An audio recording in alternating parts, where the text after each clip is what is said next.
If only Josie Altidore had showed as much passion in that Trinidad and Tobago game as he did the other night when he got in a fight in the halls of the stadium with his USMNT teammate, Sasha Kleshtin, we might not be in this predicament. All right, my friends, welcome back. Today isn't really going to be step 9 or part 9 of how to fix U.S. soccer. I just had to go on a little bit of a rant. And it's not about Josie Altidore and Sasha Kleshtin. Josie Altidore and Michael Bradley aren't going to be at the Portugal call-up, which is in exactly 1 week. That's what I'm here to talk about. That game has been announced. It's the one friendly we're going to have in this international window. Apparently the Wales friendly fell through. Cristiano Ronaldo is not going to be at that game. And yet, we haven't announced a roster. Now, of course, by the time I process this video this morning, I'm doing it the morning of the 7th. So I'm going to process it and get it up there. I'm sure it'll be announced. But the Washington Post had an article 6 days ago. I think it was 6 days ago. It was on actually on Halloween that said, hey, they're going to announce on Monday what the roster is going to be. Well, it's Tuesday, and the roster's not out. They had announced earlier, before that we were considering 60 different players. So here's my beef overall. This, to me, it takes you all the way back, or I guess from your perspective, all the way back, that U.S. soccer was completely unprepared. They were not ready. They had not even considered not making the World Cup. They weren't anticipating those players and that coaching staff from choking in Trinidad and Tobago. Because really, you're going to consider 60 players? To me, that is like, people are really mad, guys. Like, yeah, let's say we're going to consider all these youngsters. Well, you can only call up, what, like 23? Something like that? So, it's like, I just want to, like, grab somebody at U.S. Soccer and be like, what are you doing? What are you doing? Like, literally, what are you doing? Like, Taylor Twellman, what are you doing? What are you doing? Over and over. If you haven't seen that clip, it's on ESPN. It's amazing. What we do know, and I haven't looked at all the potential people that are in or out or whatever, Christian Pulisic is apparently not coming. Okay, so you take Christian Pulisic, Josie Altidore, Michael Bradley, all not coming. Now, the Bundesliga is in season. MLS is in the playoffs. Josie isn't going to be playing in the first leg of the next round of the playoffs because he got a red card for, fighting in the stadium hallway at halftime. Good job, mate. So if you're playing, if we've got players that are in the MLS playoffs, they're not coming, right? But who's coming? They have to be there, or they have to be on their way there, today, maybe? There was a report that said they were going to have a full week together rather than like 3 or 4 days so that they can kind of gel as a unit, because we're apparently going to be calling up a bunch of people we don't typically call up. But it's like, you got to announce something. There's nothing on the U.S. Soccer website about this. The only thing U.S. Soccer has up on their website is about Portugal's roster, which leaves out Cristiano Ronaldo, and that's like big news and whatever. But they've already announced their roster, right? And the thing before that about the U.S. men's national team is about Dave Sarachan being managed, not the interim, but the non-interim, the U.S. assistant coach that will guide us through the Portugal friendly. Which is, again, it goes back to, we didn't have a plan for this. Hey, Dave, you're up, bro.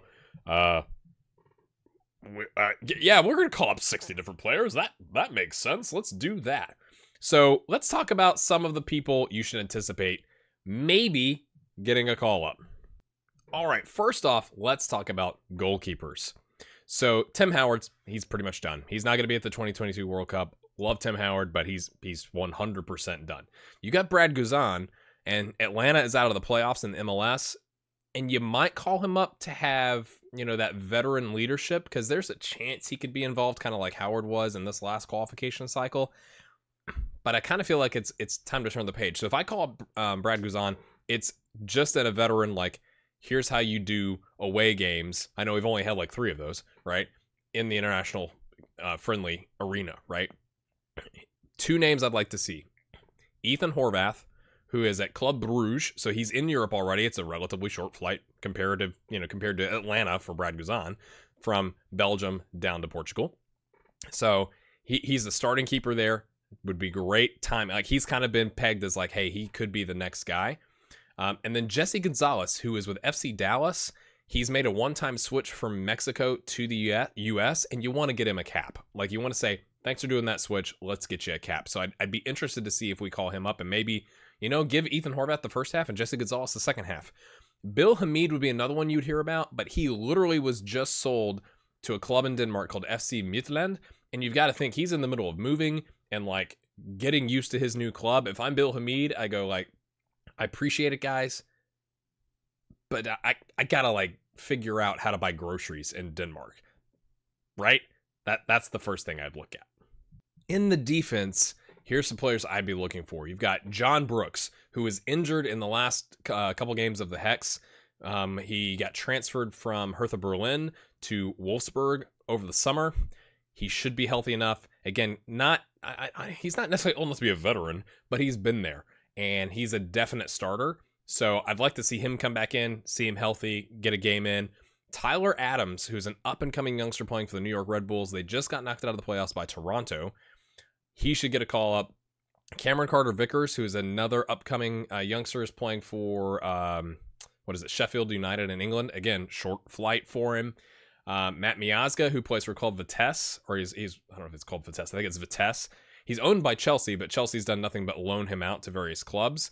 Again, he's in Europe, kind of that next round. DeAndre Yedlin, even though he just started in the Hex, I think he's, again, pretty much our only option at right back, maybe. So you give him a call up as well. But I think those are some ones here. You've got Jeff Cameron, would be great to see, but I don't know if Jeff Cameron's going to be at the next World Cup, unfortunately. I don't understand how we didn't call up, or we called him up and we set him on the bench, sadly, a Premier League player in the Hex. And it may be, I think he's like 32. It may be the end of the road for him with the U.S. men's national team, which is really tragic. You might also see Eric Palmer Brown, who is an up-and-coming youngster on the U20 team. I think that's pretty much, there's going to be a variety of options. I'm not saying that's the only ones, but those are the ones I would be looking out for with this upcoming roster. Now for the midfield. So you've got Kellen Acosta, who is kind of that, sometimes started, sometimes not, for for the U.S. men's national team. He's from FC Dallas. They're out of the playoffs, so getting him a call up. But the one I think you absolutely have to call up is Jonathan Gonzalez. He's an 18-year-old that plays in the Mexican League, and we haven't gotten him a cap. He has said he wants to play for the U.S., but you've got to think, the Mexican national team is going to be giving him a call if he's that talented, and they're going to have more opportunities to play him, and they could say, like, hey, Jonathan, you want to play in the World Cup? Right? And then he's locked into playing for them. I think you almost absolutely have to call Jonathan Gonzalez up and get him some sort of game time. Get him cap-tied to the U.S. men's national team. Lyndon Gooch was with Sunderland in the championship. They are awful right now. If you watch Football Manager, I've got my series going on with Salvaging Sunderland, but they are, like, the last time I checked, next to bottom of the table, and they just got relegated from the Premier League. That's kind of unbelievable. Another name to look out for is Weston McKennie. He's a up-and-coming, I keep calling them youngsters. These guys are like 18 to 22, youngsters. He plays for Schalke 04, or Schalke, it's just really Schalke, right? In the Bundesliga, and he's getting game time. It's not like he's not like the full-on starter, but he's getting significant minutes. So you got to call him up. I think I heard that Christian Pulisic isn't going to be coming. You could call up like an Andrew Carlton, something like that, but he's on, the U17 roster, so maybe not the time, but maybe you get him the experience to say, like, here's what international travel is like. Here's what going to an international friendly is like. Get him on the bench. Get him in that 23-man roster. We'll have to see what they elect to do. Now, striker is where it gets a little iffy. So with Josie Altidore not coming, you've got Bobby Wood, who started games in qualifying for us. He's with Hamburg in the Bundesliga. Surely he comes, right? Because he's right there. After that, you're not going to call in Clint Dempsey. You got Haji Wright, who plays in the second Bundesliga. Yay. You've got Julian Green, who's kind of been that mysterious, not ever been really good enough for us or in club games to make it. You maybe call him in. You got Juan Agudelo and Christian Ramirez. That is concerning. You got Dom Dwyer, that, got the call up and he got transferred to Orlando and all that kind of stuff. So maybe you call him in, but there isn't that. We don't have a Cristiano Ronaldo like anywhere on the team, but striker is a little concerning because once you get past Bobby Wood, who has like actual game experience, it's kind of like, who's next, right? So that's kind of concerning for me.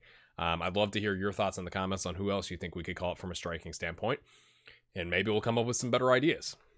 So all that having been said, just not thrilled with U.S. soccer right now. As you might imagine, I have a whole series dedicated to it, but the fact that we're going to consider 60 players and we don't seem to have a plan. We haven't, as of the time I'm doing this recording, we have not announced who's on that roster, and in theory, they should be traveling like right now to get together, is indicating problems. I wouldn't expect much out of the game. Like, who cares if we win? It's an international friendly. I'm more interested in getting some youngsters into the squad, getting them some game time. I know several videos ago in this series, someone commented, like, you don't want to send out those youngsters against Portugal and then, like, dash their hopes by getting them crushed, like, 6-0 or something like that. And I say that's exactly what you do. You say, here's what it's like to be the best in the world. Portugal's ranked number 3 right now. You want to win a World Cup, you're going to have to go through a team like Portugal. So let's get you out there. We're not expecting a win. We're not expecting you to score 14 goals. We're just expecting you to, let's go out and try and string together some passes and get some good tackles in and get some experience on the international stage. Let's cup tie some people like Jonathan Gonzalez. Maybe by the time I get this recorded and uploaded, it'll be one of those, of course, like they'll announce the roster and all this will be moot.